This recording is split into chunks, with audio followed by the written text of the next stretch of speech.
Hello, ladies and gentlemen. Today we're diving into a powerful parallel between global events and personal transformation. As the world watches in shock over Iran's unexpected retaliation and the panic it sparked among world leaders, there's a deeper message here that applies directly to your own life, especially after heartbreak. This isn't just about politics or war. It's about reclaiming your strength, your silence, and your sense of self-worth. Just like the world is being forced to rethink power, so too can you rethink how you rise after being hurt. Because sometimes the biggest shift doesn't happen around you, it happens within you. It's fascinating, isn't it, how the world reacts when something massive shifts the balance of power? When Iran struck back harder than anyone expected, it wasn't just the size of the retaliation that sent shockwaves through world capitals. It was the message behind it. The global order that seemed so steady suddenly looked uncertain. Leaders panicked, not just because of what happened, but because of what it meant. It meant that something they thought they understood was no longer under their control. And in a strange way, that same feeling is exactly what many people go through when their personal world is turned upside down, especially after a breakup. When someone walks away from you or pulls back their affection, it can feel like your entire emotional foundation is collapsing. The world you built around that relationship, your routines, your thoughts, your future plans, suddenly feels fragile. You find yourself in a moment of chaos. And just like those world leaders, your first instinct might be panic. You want to act.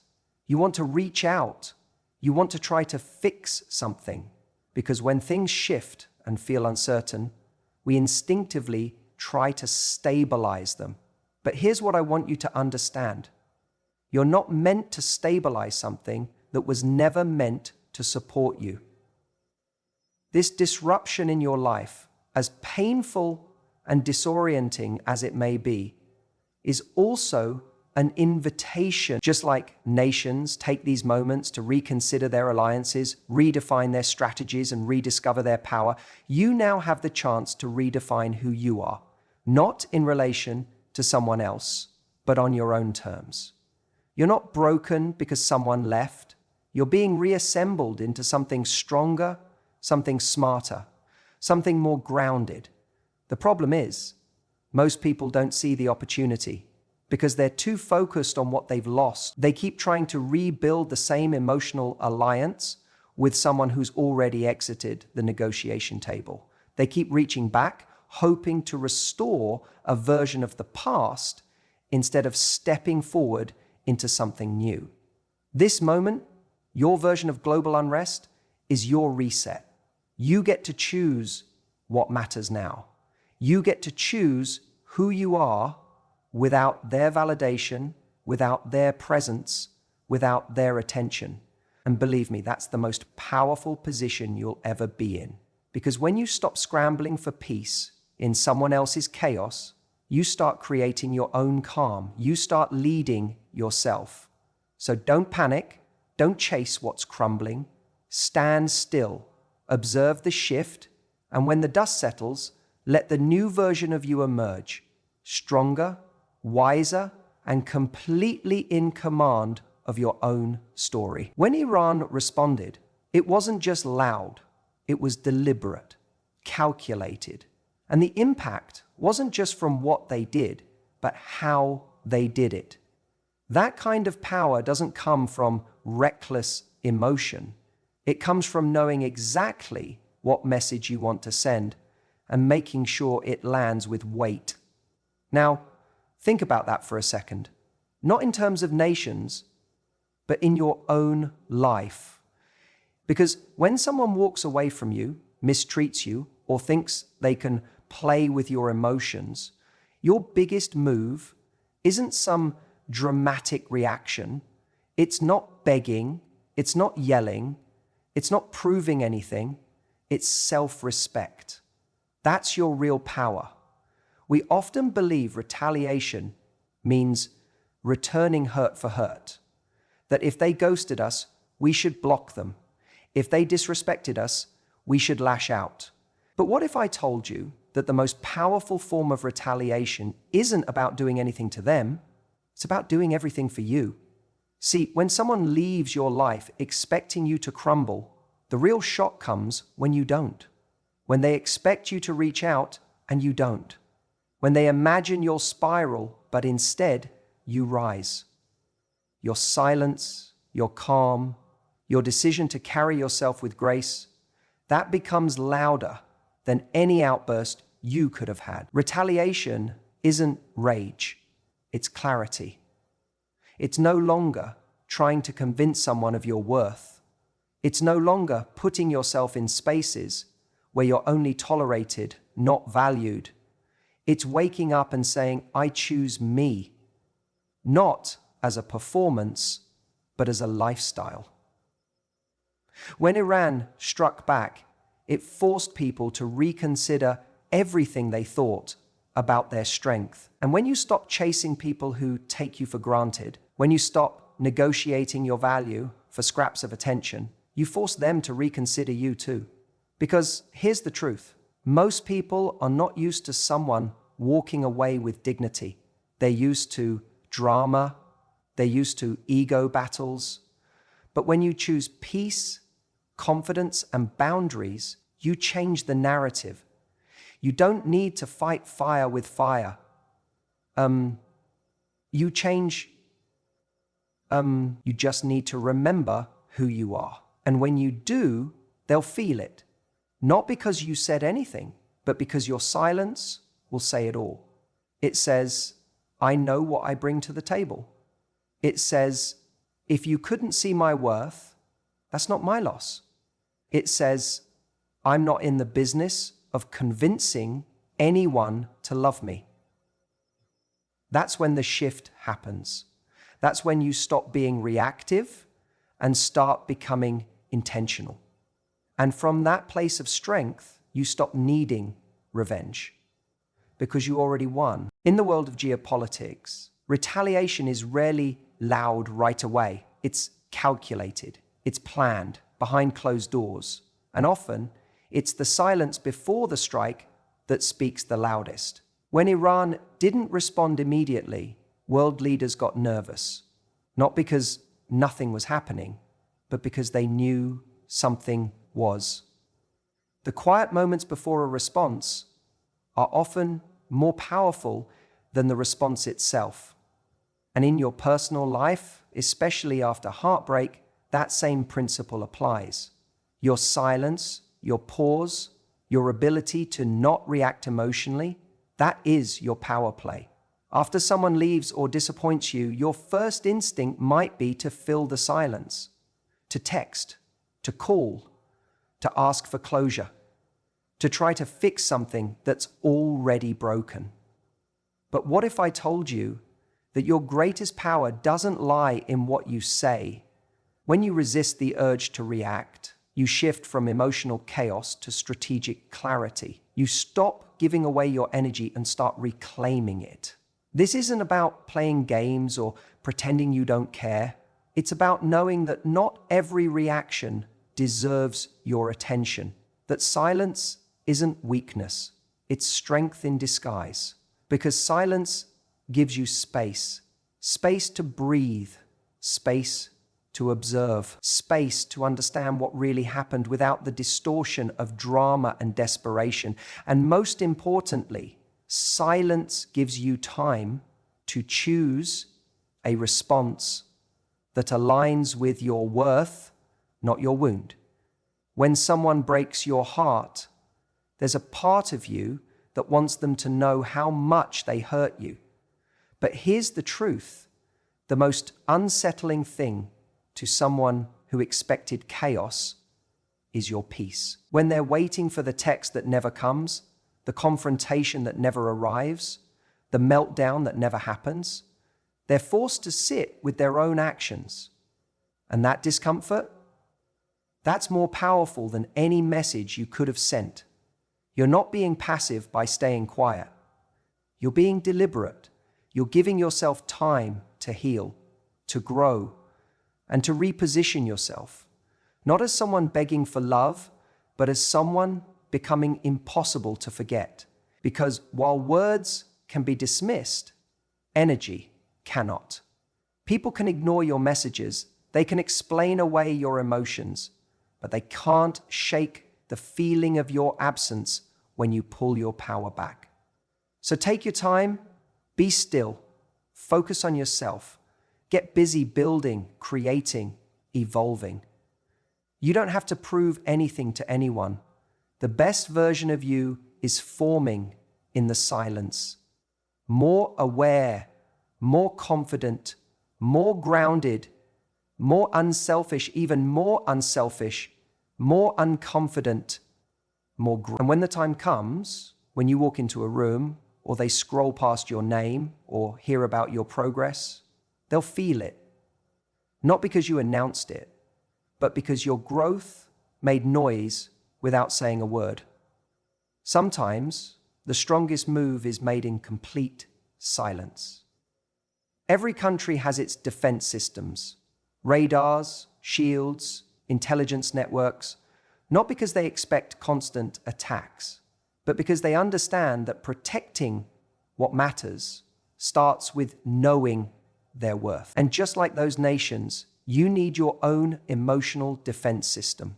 That system isn't made of walls, bitterness, or vengeance. It's built on one unshakable foundation: self-worth. When a relationship ends or someone walks away from you, it can feel like your value just dropped overnight. One moment, you were the center of someone's world, and the next, you're left questioning everything about yourself. But the truth is, their choice never defined your value.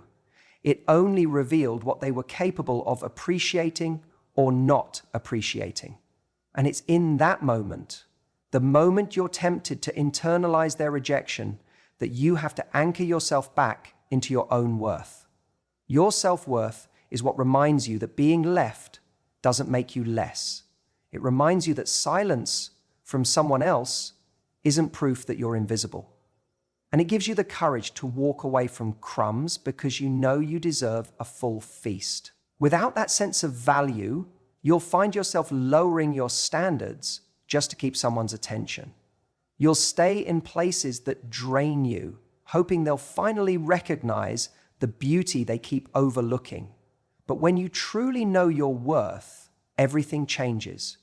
You stop negotiating with people who don't see your value. You stop proving yourself to someone who's already decided not to choose you. And most importantly, you stop mistaking pain for love. Love doesn't confuse you. It doesn't belittle you, and it doesn't disappear when it's inconvenient. Your self-worth becomes your boundary. It's the voice in your head that says, I won't tolerate this, even when your heart is tempted to accept less. It's the quiet strength that lets you walk away, not because it's easy, but because staying would mean betraying yourself. That's the kind of defense that can't be faked. It's the kind that takes time to build through every experience that made you doubt your power and every moment you chose to rise anyway. People may come into your life and fail to see your value. They might mishandle your heart, misread your silence, or misunderstand your depth. That's not your fault, and it's not your job to convince them otherwise. Your job is to remember who you are, even when others forget. To choose yourself when they won't. To hold your standards, even if it means standing alone for a while. Because the moment you truly commit to your worth, you become untouchable. Not in the sense that you won't feel pain, but in the sense that you'll never again let that pain define you.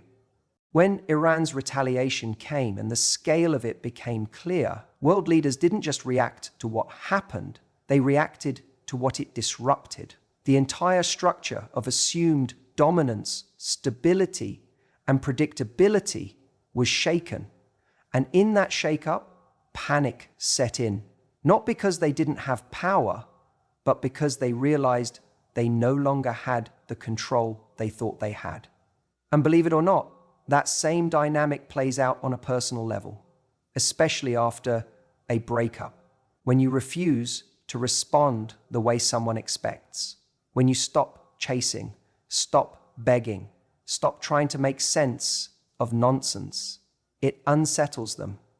Not because you did something to them, but because you disrupted the emotional power they thought they had over you. You see, most people rely on predictability in relationships, even toxic ones. They assume that if they pull away, you'll come running. That if they ignore you, you'll fight for their attention. That if they hurt you, you'll twist yourself in knots to understand why. And when you don't, when you stay grounded, when you remain calm, when you let them sit with the space you leave behind, that's when everything starts to change. Because panic isn't always loud. Sometimes it shows up in subtle ways. A random text after weeks of silence. A vague message checking in. A sudden interest in what you're doing. Why? Because you broke their pattern. You interrupted their expectation of your response. And that's powerful. You're no longer dancing to the rhythm they set. You're not performing the role they assigned to you. You've taken your power back without saying a word. But here's where it gets even deeper. Most people don't just react to your silence.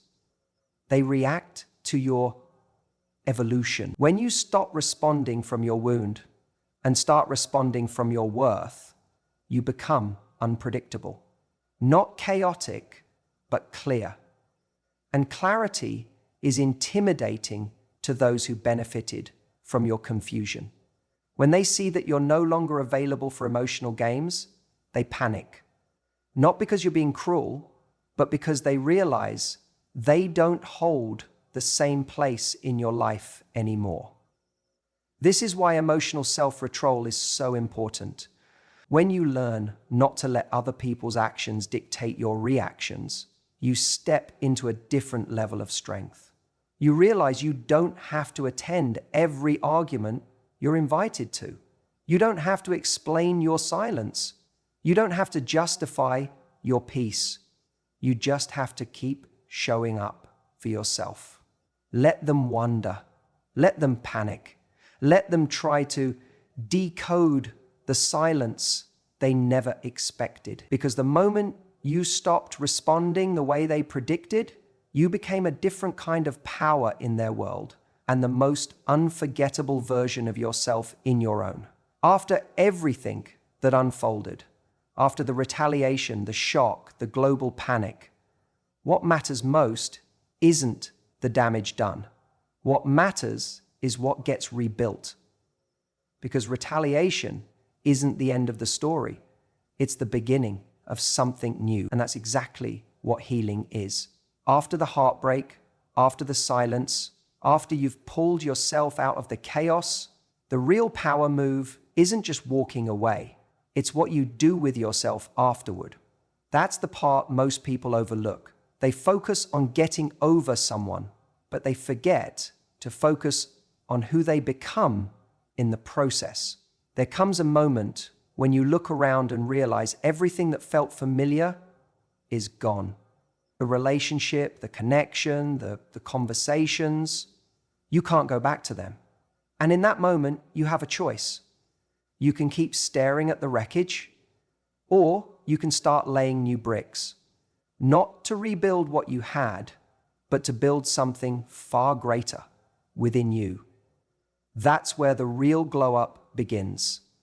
Not in proving anything to anyone, not in trying to make them jealous or show them what they lost, but in rising for yourself. It's in reclaiming the parts of you that got lost while you were busy trying to be enough for someone else. It's in waking up and deciding that the life ahead of you is more important than the pain behind you. And rebuilding doesn't always look glamorous. Some days it looks like crying, but still getting out of bed.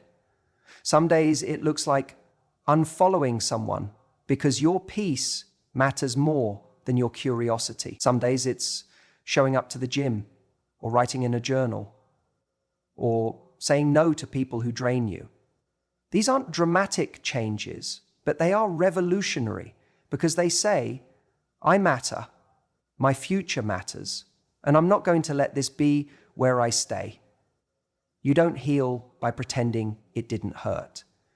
You heal by learning the lesson with yourself and still choosing to grow. You heal by learning the lesson without holding on to the wound. And one day you wake up and realize that the pain doesn't hold you like it used to, that you're stronger, that your standards are higher, that your heart is softer, but your boundaries are sharper. You're no longer waiting for someone to come back. You're too busy becoming the version of you that never needed them in the first place. That's the version they remember, not the one who begged, not the one who broke, but the one who rebuilt. Because nothing is more unforgettable than the person who rises from the ashes, not with bitterness, but with brilliance.